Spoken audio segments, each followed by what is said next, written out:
नोएडा यानी भारत की सबसे हाईटेक शहरों में से एक यह शहर आज मैन्युफैक्चर और आईटी हब के लिए जाना जाता है।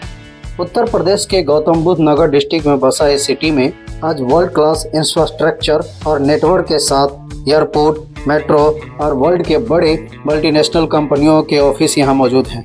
यही वजह है कि भारत का यह शहर आज टोक्यो और न्यूयॉर्क जैसी सिटी के बराबर अपनी पहचान बनाई हुई है। लेकिन नोएडा में कभी ऐसा भी समय था जब हर तरफ खेत ही खेत दिखते थे। लेकिन दिल्ली से सटा होने के कारण 1976 में उस समय के प्रधानमंत्री इंदिरा गांधी के पुत्र और कांग्रेस नेता संजय गांधी जी के द्वारा इस शहर को बसाया गया।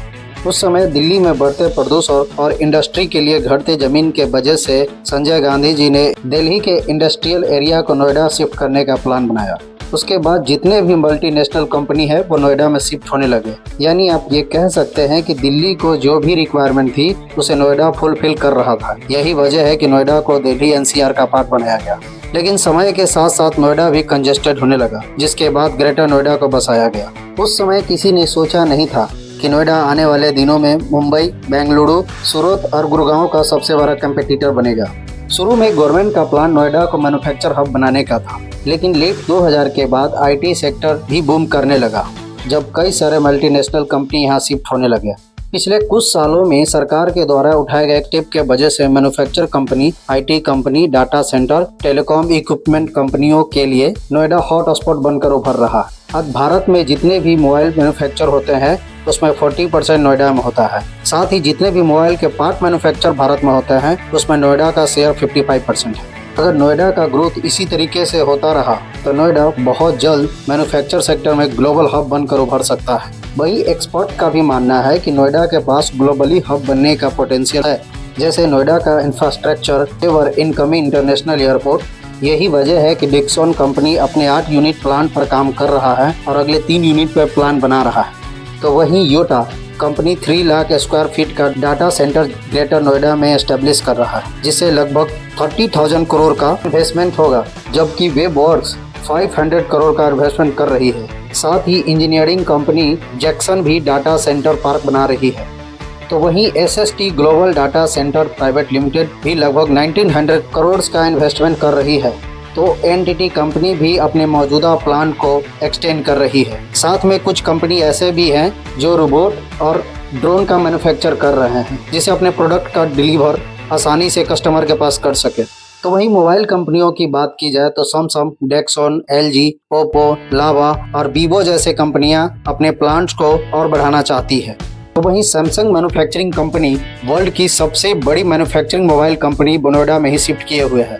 नोएडा का ग्लोबली हब बनने का सबसे बड़ी रीजन नोएडा सिटी का एक्सटेंशन है। यानी नोएडा और ग्रेटर नोएडा के पास आज भी इतना स्पेस है कि अपने शहर को और बड़ा कर सकता है। तो वही मुंबई, बेंगलुरु, सूरत और गुड़गांव जैसे शहरों को अब एक्सटेंड करना बहुत मुश्किल होता जा रहा है। यानी इनके पास वो पर्याप्त जमीन नहीं है या स्पेस नहीं है जिसे इस शहर को और बड़ा किया जा सके, जिसके वजह से कई मल्टीनेशनल कंपनियों के लिए अपने ऑफिस और प्लांट लगाने के लिए जो स्पेस की जरूरत होती है वो नोएडा तो फुलफिल कर पा रहा है, लेकिन इन शहरों से नहीं हो पा रहा है। दूसरी सबसे बड़ी रीजन वर्कफोर्स का है। शुरू में बेंगलुरु और अदर सिटी को स्किलफुल एम्प्लॉय तो आसानी से मिल रहे थे, क्योंकि बेंगलुरु में NMIMS, SIMB और IIMB जैसे कई और इंजीनियरिंग कॉलेज और यूनिवर्सिटी मौजूद है। लेकिन नोएडा को शुरू में ये प्रॉब्लम हो रहा था। नोएडा के पास न इंजीनियरिंग कॉलेज था और न ही यूनिवर्सिटी थी। लेकिन अब पिछले कुछ सालों में नोएडा में भी बहुत सारे इंजीनियरिंग कॉलेज और यूनिवर्सिटी खुली है। साथ ही दिल्ली IIT, दिल्ली यूनिवर्सिटी और जवाहरलाल नेहरू यूनिवर्सिटी से भी अब बहुत सारे स्किलफुल वर्कर नोएडा को मिलने लगे हैं। सबसे बड़ी रीजन है इन्वेस्टमेंट का। पिछले कुछ सालों में नोएडा में बहुत सारे इन्वेस्टमेंट आए हैं। इसका उदाहरण है 2023 में हुए ग्लोबल इन्वेस्टर समिट ऑर्गेनाइजेशन में नोएडा इन्वेस्टरों की पहली पसंद बनना, जिसके वजह से 7,86,000 करोड़ का इन्वेस्टमेंट प्रपोजल गौतम बुद्ध नगर डिस्ट्रिक्ट को मिला है। इसमें 3 अथॉरिटी शामिल है, Noida authority, greater Noida authority और यमुना एक्सप्रेसवे इंडस्ट्रियल अथॉरिटी। इस इन्वेस्टमेंट का आने का सबसे बड़ा रीजन जेवर इंटरनेशनल एयरपोर्ट और इंटरनेशनल फिल्म सिटी को माना जाता है, जिसमें पहला जेवर इंटरनेशनल एयरपोर्ट। नोएडा को बहुत दिनों से एक इंटरनेशनल एयरपोर्ट की कमी खल रही थी। जेवर इंटरनेशनल एयरपोर्ट भारत की सबसे बड़ी इंटरनेशनल एयरपोर्ट बन रही है। जो न सिर्फ नोएडा की जरूरतों को पूरा कर सकेगी बल्कि दिल्ली एयरपोर्ट से भी बोझ को कम करेगी। ये एयरपोर्ट अभी फिलहाल अंडर कंस्ट्रक्शन है, लेकिन बन जाने के बाद नोएडा के इंपोर्ट और एक्सपोर्ट को काफी हद तक बढ़ा देगी, साथ ही उसे बहुत आसान बना देगी।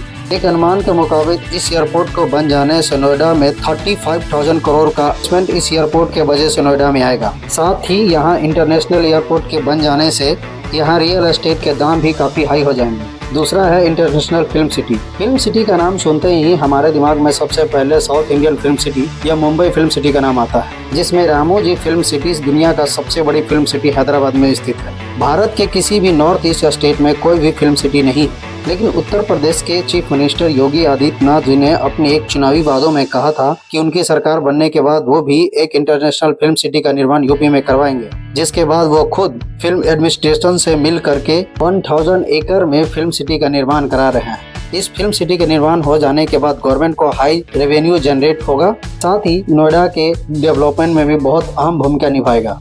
इसको लेकर नागरिक उड्डयन मंत्री ज्योतिरादित्य सिंधिया जी ने भी कहा था कि जेवर इंटरनेशनल एयरपोर्ट के बन जाने से एयरपोर्ट के कंस्ट्रक्शन से लेकर ऑपरेटर तक 1 लाख लोगों को एम्प्लॉय मिलेगा। तो वहीं इंटरनेशनल फिल्म सिटी के बन जाने से नोएडा में 10,000 लोगों को रोजगार मिलेगा। यही वजह है कि भारत की 5वें सबसे बड़ी GDP वाला उत्तर प्रदेश में नोएडा GDP रेवेन्यू वसूल करने में पहले स्थान पर है।